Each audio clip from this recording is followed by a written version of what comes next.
Video बयान बाबत जेको तमाम घणो अहम आहे। अस्सलाम वालेकुम जुल्फ़िकार साहब, आपके कीमती वक्त का बहुत शुक्रिया। और आज ये जो वीडियो बयान सामने आया है बिलाल भुट्टो ज़रदारी साहब का, that is very important, specially अगर हम सिंध वासियों की बात करें। और जिस तरह से उन्होंने ये जिक्र किया है कि स्टेक होल्डर्स को एतमाद में लेना बहुत ज़रूरी है, वरना ये जो मंसूबा है ये तकरारी बन जाएगा। तो क्या आप समझते हैं कि इस वक्त ये भी एक डिबेटेबल टॉपिक है कि क्या इस मंसूबे से पहले ये पीपल्स पार्टी को नहीं पता था, क्या उनकी नॉलेज में नहीं था, जो अब इस वक्त तक ये सारी मज़ाहिमत हमें नजर आ रही है?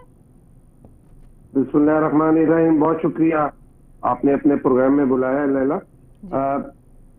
ये जो बिलावल भुट्टो जरदारी साहब का बयान है ये इसलिए इम्पोर्टेंस रखता है, एक तो ये हुकूमत जो भी मामला कर लिए इसमें पीपल्स पार्टी को उनको मुशावरत में लेना चाहिए था, वो मुशावरत में नहीं ले रही। और अगर उन्होंने कोई कैनाल्स का प्रोजेक्ट स्टार्ट भी किया है, उसको इनिशिएट किया है, तो बिलावल साहब का ये बयान इसलिए इम्पोर्टेंस रखता है कि सिंध और बलूचिस्तान इम्पोर्टेंट स्टेक होल्डर्स है और इंडस रिवर के पानी के ऊपर उनका भी हक है। और बहुत सारी ऐसी जगह है जहाँ पे पानी के लिए, खेती के लिए पानी चाहिए, और वहां से अगर दीगर केनाल के मंसूबाजात बनाए जा रहे हैं तो उसमें से मजीद जो है मंसूबाजात बनाए जाए ताकि पानी जो पीछे से आ रहा है उसको मजीद तौर पे इस्तेमाल किया जा सके, जाया ना हो। और इसी तनाजर में बिलावल साहब का ये बयान है कि तमाम स्टेक होल्डर्स की बात सुन के इसके ऊपर काम किया जाए ताकि हमें ये भी बताइएगा बने। जी सर, ये भी बताइएगा हमें कि क्या कोई मुलाकात नायब वजीर आजम की हुई है बिलावल भुट्टो साहब से, या वो कब मुतवक्का है? क्योंकि इन मामलात का जो रेजर्वेशंस हैं उनको सॉल्व करने के लिए वजीर आजम साहब ने तो इसहाक डार साहब को चुना है, तो मुलाकात कब एक्सपेक्टेड है उनकी, कब मीटिंग उनकी मुतवक्का है?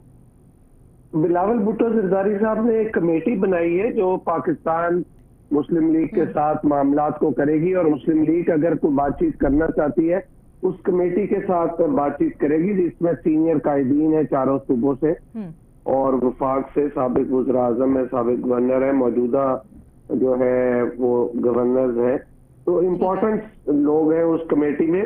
तो वो कमेटी PMLN के साथ करेगी। और बिलावल साहब अभी पाकिस्तान से बाहर गए हैं किसी निजी मामले में, जब वो वापस आते हैं तो उसके बाद फिर देखा जाएगा, जब कोई चीजें करीब आएंगी तो उसके बाद फिर प्राइम मिनिस्टर की और बिलावल साहब की शायद मुलाकात होए।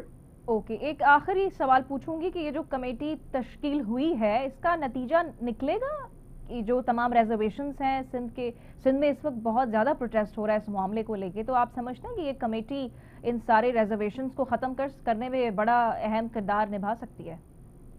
देखिए कि ये कमेटी ने रिजर्वेशन दूर नहीं करनी, ये हमारी कमेटी तो जो बनी है वो हमारी पार्टी के लीडरों पे है। ये दूसरी पार्टी जो PMLN हुकूमती पार्टी है उसने एक्चुअली हमारी पार्टी की सारी बातचीत सुन के और उनके रिजर्वेशंस को हल करना है। अगर हुकूमती नुमाइंदे इस रिजर्वेशंस को खत्म करेंगे तो ये दोनों तरफ की पार्टियां फिर कोई मामला किसी नतीजे पे अखज़ कर सकेंगी, नतीजे पे पहुंचेगी। अदरवाइज तो बातचीत का रास्ता खोल दिया है, कोई हमने जिद की सियासत थोड़ी की है। मीटिंग होनी है बिलावल भुट्टो जरदारी साहब और प्राइम मिनिस्टर साहब की आप कह रहे हैं, या डेप्यूटी प्राइम मिनिस्टर की? देखिए, डिप्टी प्राइम मिनिस्टर की और इस कमेटी की मीटिंग होगी। अच्छा, क्योंकि बिलावल साहब तो पाकिस्तान से बाहर है, जब चीजें तय पा जाएंगी तो करीब होंगी तो फिर बिलावल साहब के आने पे देखी जाएगी मीटिंग को। ओके, बहुत शुक्रिया आपका जुल्फ़िकार अली बदर साहब, आप हमारे साथ मौजूद थे और इन तमाम शैन का तमागा